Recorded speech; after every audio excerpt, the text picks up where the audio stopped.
When it comes to like family and friends, do we really owe them? Do you like? Can I tell y'all my take on this shit? I be like, yo, I don't owe nobody shit. How many? Who you gonna please? Of course. I tell people, if you give your cousin 10,000, you get what you gonna get your aunt? You gonna get your aunt 20 because she babysitted you. Then what you gonna get your grandma? T7M Radio brings to you the best of 7 sports talk with 7 Mitchell. Let's get into Russell Westbrook and the NBA with this situation with the fan out in Utah. Now, OKC Thunder, they played at Utah last night. The Thunder did get the win. Russell Westbrook, for the second time, I believe, had an altercation with a fan in Utah. I'm going to play a little bit of the audio footage. KB, I'm going to have a couple questions for you when we return.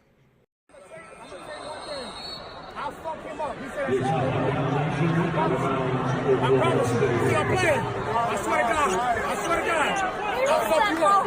You and your wife. I'll fuck you up. No, fuck that. Now, that was Russell Westbrook going at it with a fan. A fan and his wife allegedly told Russell Westbrook to get on his knees like he's used to or something of that nature. And Westbrook went off, as we heard in the audio clip, man. He went hard at the guy and his wife as well. Now, in the post game, Russell Westbrook kind of elaborated and explained himself. I'm seeing a trend of this energy with Russell Westbrook. I'm not saying that Russell Westbrook was right or wrong, KB, in this situation, but Russell Westbrook seemed to be bringing that street mentality into this shit. Like, he seems to be a lit firecracker, and I be feeling like Russ be on some gangster shit sometime when it comes to the fans, and it's always him.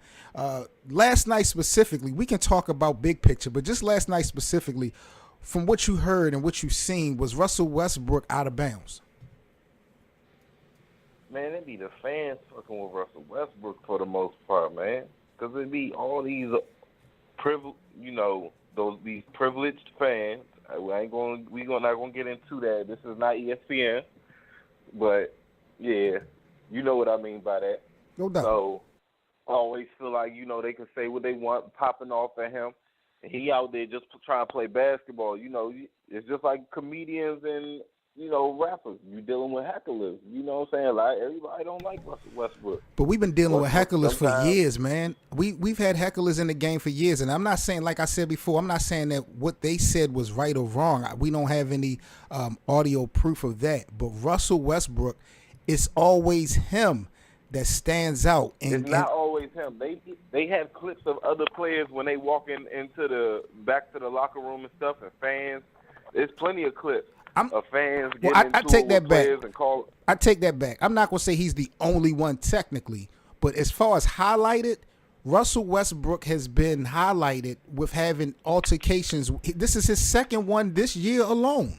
Last year, he smacked the cell phone out of the Utah fans' hand in the playoffs. Like, I'm seeing a trend from Russell, and it's like he don't have no chill with this. I be feeling like he really going to, put hands on somebody, and I don't know if I think Westbrook need to chill before he catch a lawsuit. Well, that's what I'm saying. I just feel like his emotions is starting to boil up too much, and it looks like he's not going to be able to control himself sooner or later.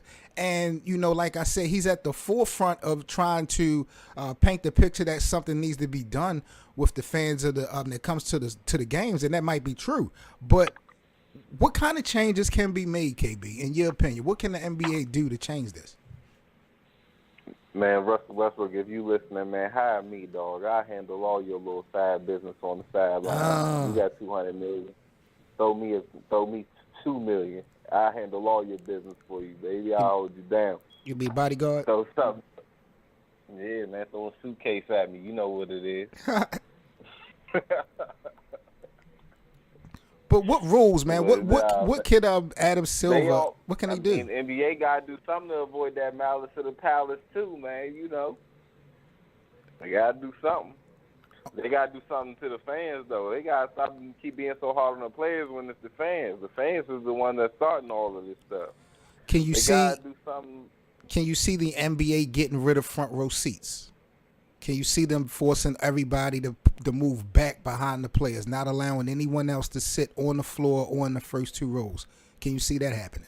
And before you answer, KB, you gotta understand. Before you answer, take consideration. This is where all the big money spenders. This is where all the big money spenders, them ticket prices. This is where all the celebrities sit at and all that. Do the NBA need to make that adjustment, even though it's going to hit their pockets? I think the NBA needs to invest in more police and security in all areas and arenas. So let them handle it more. So that as soon as a fan say something, look, they own it. Look, as soon as a fan say something, look, you out the game. Like, when it goes beyond normal heckling, besides normal fan stuff, once it gets across that line, they gotta go. That's how I would have it. Now, speaking of fans, the fan had an interview as well, and he gave his side of the story. And it's so many different ways you can break down his story, but if you checked out his social media, it's reported that he had a lot of tweets, a lot of negative, some could say even racial tweets going at Russell Westbrook in the past that he deleted, going way back to last year's playoffs. So there seems to be some personal little vendetta, you could say, is from a fan standpoint to a player, between this guy and Russell Westbrook. I mean, he's on Twitter and they got screenshots. Got an interview. He shouldn't even have got TV time. He shouldn't even have got. That's what he wanted. He did all that. He came to the game to antagonize Russell Westbrook. That's the shit I'm talking about. Like, so if Russell Westbrook be wrong if he went and whooped his ass? Yeah, because everybody be all over the place, all over the news. NBA player beats the shit out of a goofy ass fan that got too much to say. So pipe down and just came eat your popcorn, and you know what I'm saying, your nachos, whatever, and watch the goddamn game. Like, people doing too much, man. I don't like shit like that. So. This is the Best of 7 Sports Talk, T7M Radio. We talking about Russell Westbrook. Was he out of bounds? Now, the only thing, or one of the main things that made me uncomfortable when I first heard the audio, well, I saw the video footage from the jump, was the comment that he made towards the guy's wife. Said he would F her up too. Now, in the post-game interview, Russell said that his wife echoed the same words that the guy had said. That's why he had that response towards her. But, he would never hit a woman. He's never have hit a woman. But that was the only thing that kind of caught me off guard, was his words towards the female. Do you think that part was out of bounds? Or if she did say it hypothetically? That's the only place where he went wrong. Even though she did say something, he could have just directed it all towards the dude for real, because she just been ignorant along with her man. So he could have directed it all towards the dude for real. But they both came there with a vendetta. He probably could sit up, say all that stupid stuff at home, and she hear it. And they both came to the game with that same agenda, and they both shouldn't be allowed to come back to games at the arena for real. Well, we know what the history of Utah is. That's number one. Number two, like you said, they shouldn't have gave him an interview. Mm-hmm. So if they giving him an interview, they're going to welcome him back. They remember back in the day, the NBA, when they banned the fan because they came with a Chicago Bull with Jordan's face on it from a newspaper on a lynch, on a rope. Right. So, yeah, Utah has a history of that. So, It's crazy, but so are you telling me, KB, that when it comes to Russell Westbrook, the NBA does not need to have a conversation with him about his energy level when it comes to the fan interaction? Because again, I'm not saying that he's wrong, but I'm looking at Russ, and then I'm looking at some of his other teammates, and I'm like, yo, why can't Russ blow it off like the other 8 guys sitting there watching it? Like, why does Russ have to be so lit every time? I mean, OKC don't have that many good players, so ain't nobody else really going to be targeted like that. Most of the players that you don't even know many people that play for OKC besides the starting 5. That's a fact. So, that's a fact.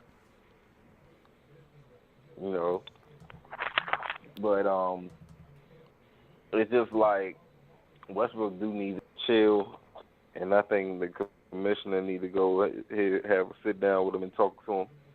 But he need to just check himself as a grown man. You risking millions. You're risking millions. You're risking a lawsuit. You're gonna end up getting a whole bunch of attention you really don't want just because of a bad moment.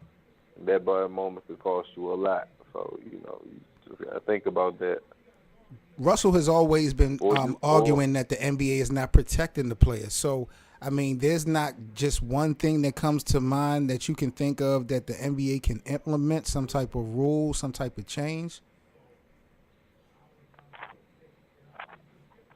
Like I said, they're going to have to really invest a lot of money more in security. Getting these fans out of there. That's no matter what top dollar they paying. If they don't abide by what the league is saying, they got to go. They got to lead the game. Well, we're going to leave it up to the people right now. Westbrook, you can hire me, man. You can hire me, Westbrook, man. Holler at me on my Facebook page, man. You know what it is. Y'all let us know what y'all think, man. Best of 7 Sports Talk, T7M Radio. What y'all think about Russell Westbrook and the situation with the Utah fans? Was he in or out of bounds? Let us know in the comment section.